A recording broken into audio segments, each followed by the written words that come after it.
സർവകലാശാല കലോത്സവത്തെ ചൊല്ലിയുള്ള വിവാദങ്ങൾ അവസാനിക്കുന്നില്ല. കലോത്സവത്തിൽ കോഴ ഇടപാട് നടന്നുവെന്ന് ഉറച്ചു നിൽക്കുകയാണ് SFI. എന്നാൽ ഇവിടെ വില്ലനായി വരുന്നത് മുൻ SFI നേതാക്കൾ തന്നെയാണ്.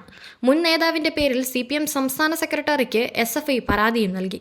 കലോത്സവം തുടങ്ങും മുൻപ് വിധികർത്താക്കളുടെ വിവരം ചോർത്തി നൽകിയാൽ സംഘാടകർക്ക് 5 ലക്ഷം രൂപ നൽകാമെന്ന് പാർട്ടിയിൽ നിന്ന് പുറത്താക്കപ്പെട്ട മുൻ നേതാവ് വാഗ്ദാനം ചെയ്തെന്നാണ് പരാതി. SFI മുൻ ജില്ലാ സെക്രട്ടറി JJ അഭിജിത്തിന്റെ പേരിലാണ് യുവജനോത്സവ പ്രോഗ്രാം സബ് കമ്മിറ്റി കൺവീനറും SFI സംസ്ഥാന വൈസ് പ്രസിഡന്റുമായ AA അക്ഷയ് പരാതി നൽകിയത്. യുവജനോത്സവം തുടങ്ങും മുൻപ് തന്നെ നേതൃത്വത്തിന് പരാതി ലഭിച്ചെങ്കിലും നടപടിയുണ്ടായില്ല.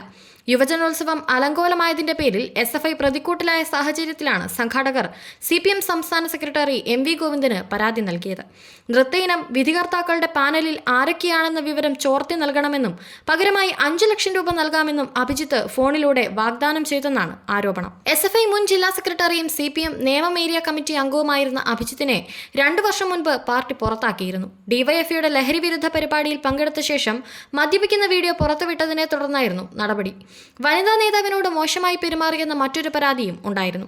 SFI നേതൃത്വം നൽകുന്ന യൂണിയനെ മറികടന്ന് കേരള സർവകലാശാല കലോത്സവത്തിൽ മറ്റൊരു വിഭാഗം പ്രവർത്തകർ ഇടപെട്ടിരുന്നുവെന്ന ആരോപണം ഉയർന്നിരുന്നു. SFI നേതൃത്വം നൽകുന്ന യൂണിയനെ മറികടന്ന് കേരള സർവകലാശാല കലോത്സവത്തിൽ മറ്റൊരു വിഭാഗം പ്രവർത്തകർ ഇടപെട്ടിരുന്നുവെന്ന് ആരോപണമുണ്ടായിരുന്നു. അതിനെ സാധൂകരിക്കുന്നതാണ് പുതിയ പരാതി.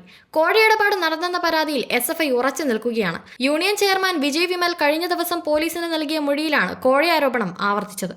കേരള സർവകലാശാല യൂണിയൻ ചെയർമാൻ വിജയ് വിമൽ ഇന്നലെ പോലീസിന് നൽകിയ മൊഴിയിലാണ് ആത്മഹത്യ ചെയ്ത വിധികർത്താവ് PN ഷാജി ഉൾപ്പെടെ 3 പ്രതികളും കോഴയിടപാടുമായി ബന്ധപ്പെട്ടിട്ടുണ്ടെന്ന ആരോപണത്തിൽ ഉറച്ചുനിന്നത്. SFI കോഴയാരോപണം ഉന്നയിച്ചിട്ടില്ലെന്ന് കഴിഞ്ഞ ദിവസം സംസ്ഥാന പ്രസിഡന്റ് PM മാഷോ പറഞ്ഞിരുന്നു. സംഘാടകർ തെളിവായി നൽകിയ സ്ക്രീൻഷോട്ടുകൾ മാത്രമാണ് ഇതുവരെ പോലീസിന് മുന്നിലുള്ളത്.